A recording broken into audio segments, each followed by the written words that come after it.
All right, everybody, we are here for our monthly fishing outlook for May here. We are at the beautiful Rawhide Ranch. This is one of our private leases outside the town of Bailey. It's gorgeous out here. This is actually feeling like a traditional April day, which we haven't seen a lot of this season. But nonetheless, let's get off and talk about some of the conditions that we're gonna be seeing in May. So, low water, right? You're gonna hear that pretty much every month from us. We're not gonna see a big water push this year, right? Normally our runoff really gets going about that early mid part of May.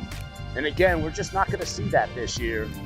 From a lot of our freestones, tailwaters, we're expecting to see low flows all the way through. Now, the cat's out of the bag. Everybody knows about Antero. And that's a bummer for a lot of us anglers. We love Antero. It's such a great fishery. It's a special place. Having said that, I think them draining Antero is going to be an overall benefit for the whole drainage of the South Platte, and especially Dreamstream, Cheeseman, Deckers. I think a lot of the benefits are going to be downstream there, and so yeah, we're excited. This early season's been fishing tremendously well on a lot of our river sheds, and we're going to be expecting the same thing the whole month of May. So, fishing wise, we're starting to get into our dry fly year, right? We had our blueing olive hatch really get going here in the month of April. That's gonna keep going in May, unless our water temperatures get really high in some waters, but for the most part, all over the South Platte, Deckers, Cheeseman, even up on the Dream, we're gonna see our beta still kicking. Dry flies usually in the afternoon. If we get a cloudy day in the afternoon, that's gonna be some of our best chances to see that good hatch. We're looking at throwing Sparkle Duns, Parachute Adams, Antonio's Adult Blueing Olive are all great dry fly patterns. And as always, the nymph fishing's really good. And so we're getting out of our spawn in a lot of rivers. Other rivers, it's just gonna get going, right? Cheeseman Canyon, our spawn happens much later than other sections of the South Platte. So we're gonna start seeing our spawning fish towards the end of May and as we get into June. But other than that, the subsurface fishing with Baetis nymphs is good.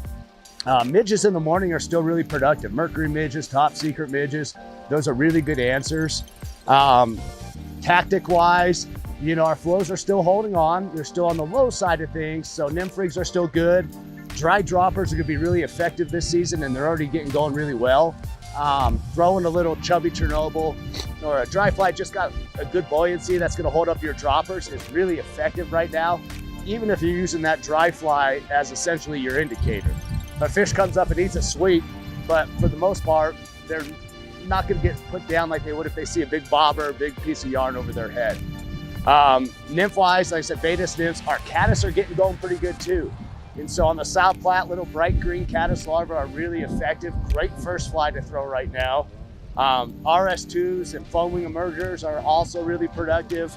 Buckskin's gonna start turning fish, and graphic caddis.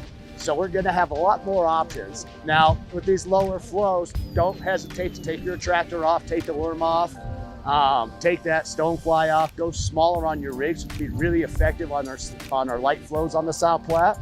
But yeah, keep fishing. This early season's gonna be the time to get going. Our stillwater fishing's getting really good right now too. And so this whole month of May, enjoy it. We're gonna have some nice weather. We'll get little runoff, little pushes of snow melt here and there, but nothing drastic. But we should have some really good fishing for the whole month. If you have any questions at all, don't hesitate to reach out to us at the shop. We can point you in the right directions of places that are fishing really well, what flies to throw, what we're throwing down to the day. Anything we can do to help you out, give us a call at the shop at 303-674-4700. Find us online at bluequillangler.com or social media at Blue Quill Angler, and get out fish, and hope everybody has a lot of success out on the river and lake.